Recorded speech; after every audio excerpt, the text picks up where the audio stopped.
ดีเด่นม .1 ถึงม .3 แข่งขันต่อปัญหาคณิตศาสตร์อันดับหนึ่งไม่ต้องถามแล้วละมั้งคะว่าที่นี่เขาอยากจะรับน้องลินหรือเปล่าต้องถามน้องลินมากกว่าอยากเรียนที่นี่ไหมคะ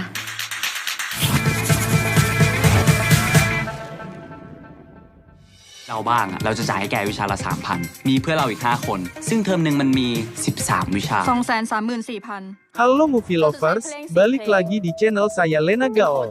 Kali ini film yang akan kita kupas alurnya adalah sebuah film Thailand yang sangat menarik untuk ditonton. Film ini berjudul Bad Genius.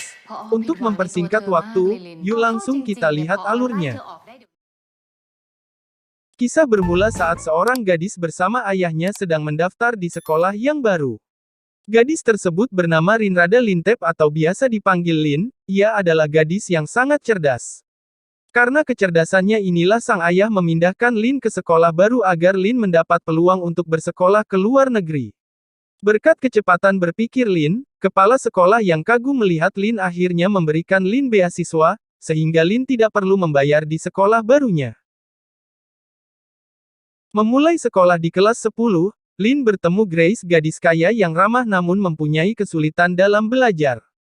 Seiring berjalannya waktu, Lin dan Grace menjadi sahabat. Lin bahkan menjadi guru les privat bagi Grace untuk membantu memperbaiki nilainya. Saat ujian berlangsung, Grace yang telah belajar sangat keras tidak dapat mengingat apapun. Padahal soal ujian tersebut sama persis dengan soal yang telah mereka pelajari. Lin yang kasihan melihat Grace mulai frustasi, menuliskan semua jawaban ujian di sebuah penghapus.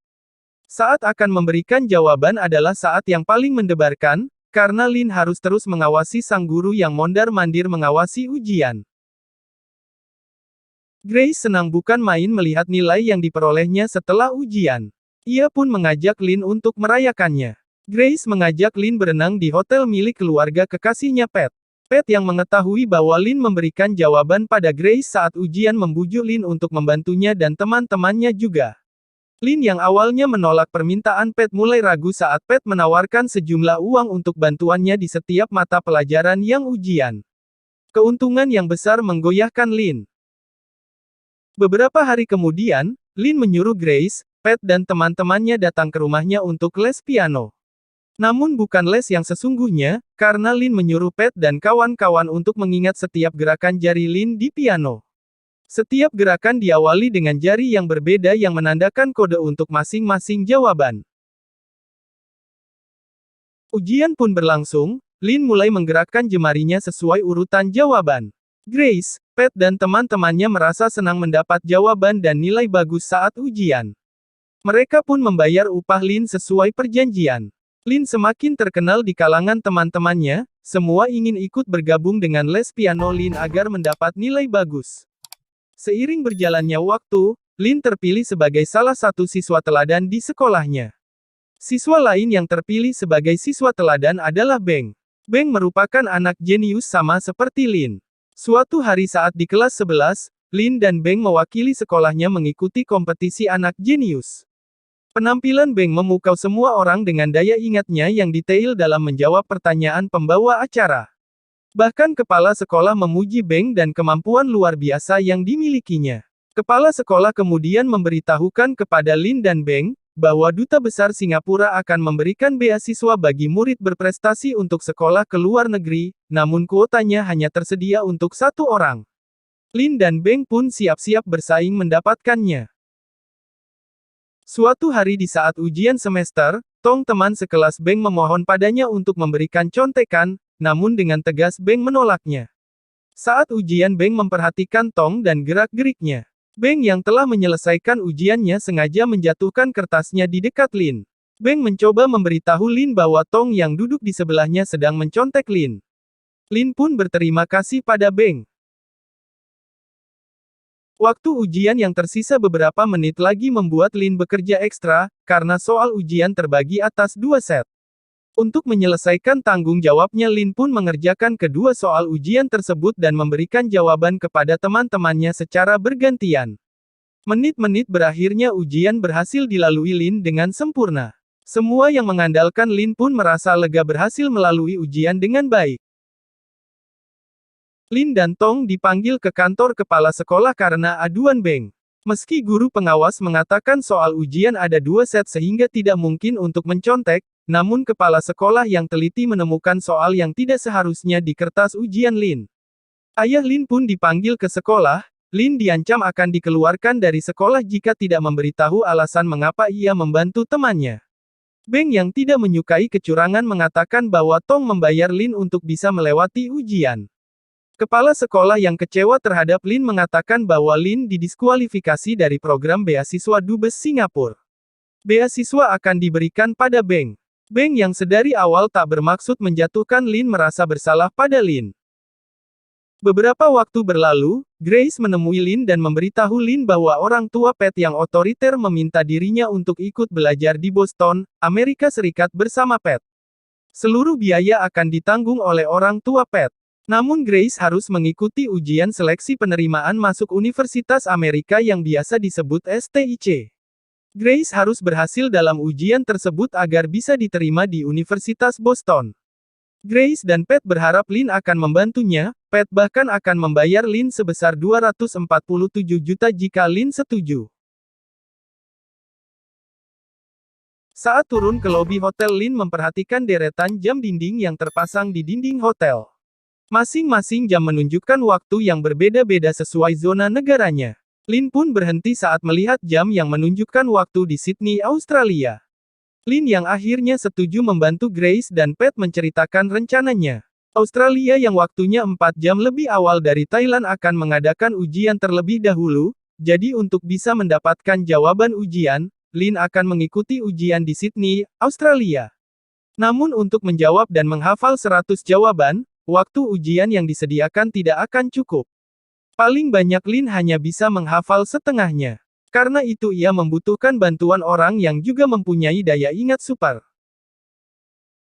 Lin, Grace dan Pat mulai mencari klien yang juga ingin lulus ujian, demi menghasilkan lebih banyak uang. Berkat bantuan Tong, klien pun cepat didapat. Melalui Pat, para klien diajarkan tata cara mengikuti permainan mereka. Lin mendatangi Beng, ia berupaya membujuk Beng agar Beng membantunya. Beng yang gagal mendapatkan beasiswa mulai goyah dengan bujuk rayu kata-kata Lin. Keesokan harinya, mereka berempat berkumpul di gedung percetakan milik keluarga Grace. Lin memberitahu cara menjalankan rencananya. Lin dan Beng berlatih mengerjakan soal-soal dan menghafal 50 jawaban tiap sesinya. Beng semakin semangat begitu mengetahui bagian yang akan diterimanya setelah tugasnya selesai. Uang berjumlah ratusan juta yang akan menjadi miliknya membuat lutut Beng menjadi lemas. Lin dan Beng pun berangkat ke Sydney untuk ujian. Di hari ujian mereka mempersiapkan semua sesuai rencana. Waktu ujian untuk sesi pertama pun berakhir. Beng langsung meninggalkan bangkunya dan menuju toilet untuk mengirim jawaban. Pat dan Grace pun bersiap-siap menunggu jawaban Lin dan Beng. Setelah jawaban diterima, Pat dan Grace langsung mencetak kode jawaban berupa barcode untuk ditempelkan di pensil. Saat ujian sesi 2 dan sesi 3 berakhir, Beng dan Lin kembali bergegas ke toilet. Karena terlalu lama menggunakan toilet, seseorang melaporkan Beng ke pengawas. Beng pun tertangkap. Lin yang juga hampir tertangkap berhasil menyembunyikan handphonenya dengan cepat. Lin terpaksa melanjutkan ujian sesi keempat sendirian. Rasa gugup karena harus mengingat seluruh jawaban sendirian menghantui Lin. Tanpa sadar jemari Lin bergerak layaknya sedang bermain piano, Lin pun menjadi tenang dan mulai menghafal tiap jawaban dengan bantuan jari-jarinya yang seolah-olah bermain piano. Lin yang telah selesai mengingat seluruh jawaban ujian, terpaksa mencongkel tenggorokannya hingga muntah. Kondisi inilah yang dijadikan Lin sebagai alasan untuk meninggalkan ruang ujian. Namun saat akan keluar gedung, Lin yang juga dicurigai berbuat curang dicari oleh pihak keamanan ujian. Walaupun terus dikejar, Lin tidak melupakan tanggung jawabnya, ia tetap mengirimkan jawaban pada Grace dan Pat. Setelah menerima jawaban dari Lin, Grace dan Pat buru-buru mencetak dan memberikannya pada para klien yang telah bersiap-siap di atas ojek untuk pergi ke tempat ujian masing-masing. Lin akhirnya tertangkap dan diwajibkan ikut kembali ke gedung ujian. Beng terus ditanyai perihal kecurangannya. Lin yang tidak tega melihat Beng mencoba menyelamatkan Beng, namun Beng menghentikan niat Lin. Lin pulang ke Thailand seorang diri, sementara Grace dan Pat menyambut kedatangan Lin dengan gembira di bandara. Namun Lin yang masih merasa bersalah karena Beng tertangkap, meluapkan kekesalannya pada Grace dan Pat. Tamat sekolah, Lin tidak berniat melanjutkan ke universitas di luar negeri. Ia memilih menjadi guru seperti ayahnya dan meninggalkan teman-temannya yang dianggapnya berpengaruh buruk baginya. Berbeda dengan Lin, Beng yang dikeluarkan dari sekolah karena tertangkap berbuat curang, tidak dapat melanjutkan sekolahnya. Suatu hari Beng mengundang Lin mampir ke laundry miliknya. Beng mempergunakan uang yang ia peroleh untuk memperbaiki usaha laundrynya. Beng membeli mesin cuci baru dan bahkan motor baru. Di balik undangan Beng, ternyata Beng berencana untuk melakukan aksi kecurangan lagi. Ia ingin Lin membantunya. Lin bingung dengan sikap Beng, dan dengan tegas Lin menolak ajakan tersebut. Lin tidak mau mengulangi kembali kesalahannya. Karena Lin menolak, Beng lalu mengancam Lin. Beng berkata akan memberitahu semua orang bahwa Lin lah otak di balik kecurangan tes STIC. Lin yang tidak goyah dengan keputusannya mempersilahkan Beng melakukannya. Di akhir cerita, tanpa pengaduan dari Beng, Lin secara sukarela menyerahkan dirinya menghadap Dewan Pengawas Ujian STIC ditemani sang ayah yang bangga dengan sikap Lin. Kisah Bad Genius pun berakhir.